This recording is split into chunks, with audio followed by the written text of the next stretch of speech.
একটি পরিবারের সন্তান জন্ম নেয় এবং বাবা মা হচ্ছে সেই সন্তানটির প্রথম টিচার।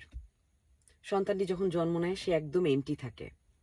সে অনেক কিছু তার জীবনের 70 to 80% জিনিস সে প্রথম 7 বছরে শেখে বাবা মার কাছ থেকে। তারপরে বাবা মা সেই সন্তানটিকে সমাজে দেয়। তারপরে সে সমাজ থেকে তার কনশাস মাইন্ড দিয়ে সে তার সাবকনশাসটাকে তৈরি করে।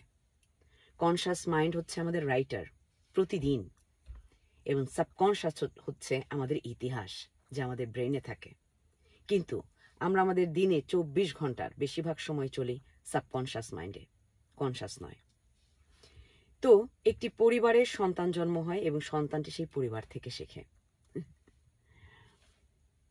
দু একদিন ধরে ফেসবুকে অদ্ভুত কিছু জিনিস দেখছি। আলেম, হুজুর, তাদের স্ত্রীরা, ছোট ছোট মেয়েরা, 20 বছর, বিয়ে হয়েছে 14 বছর, কারো 17 বছর, সেসব মেয়েরা এসে এইসব পুরুষদের সম্বন্ধে বলছে। সেখানে অনেক ভালো কমেন্ট আসছে, অনেক খারাপ কমেন্ট আসছে। ধর্মের বিরুদ্ধে নয়, এইসব পুরুষগুলো কোথায় বড় হয়েছে, তাদের নৈতিকতা কারা তৈরি করেছে,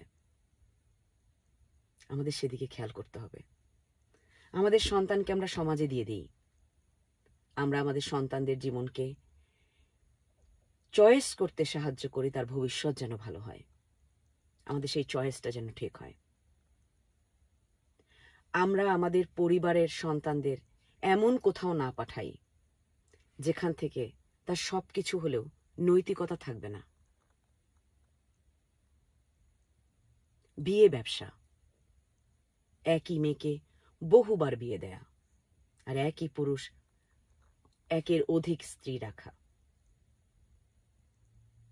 এটা সুস্থ সমাজের চিত্র নয়। আমরা একটি অসুস্থ সমাজে চলে গেছি, কিন্তু ফিরতে হলে আমাদেরই ফিরতে হবে, আমাদেরই কনশাস থাকতে হবে। আমরা আজ থেকে 15-20 বছর আগে যা বুনেছিলাম আমরা তাই কাটছি, আমাদের সন্তানরা কাটছে। কিন্তু এখনো যদি আমরা ভালো কিছু না করতে পারি, আমরা ভালো না বুনতে পারি, আমাদের ভবিষ্যৎ ভীষণ অন্ধকার, যেখানে মেয়ে মানুষকে মানুষই মনে করা হবে না।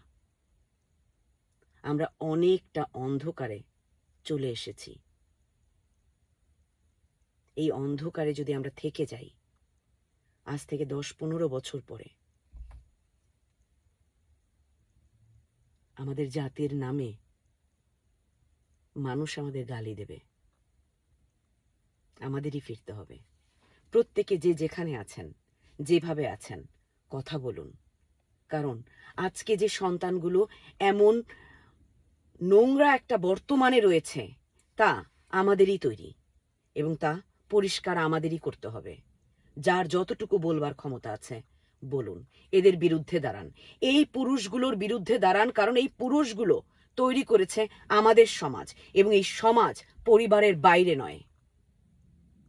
আমরা পরিবারে সন্তানদের ভুল শিক্ষা দিচ্ছি, ভুল সমাজে পাঠাচ্ছি, সেখান থেকে তারা ভুল মানুষ হচ্ছে, এবং এফেক্ট আমাদের সন্তানরাই হচ্ছে।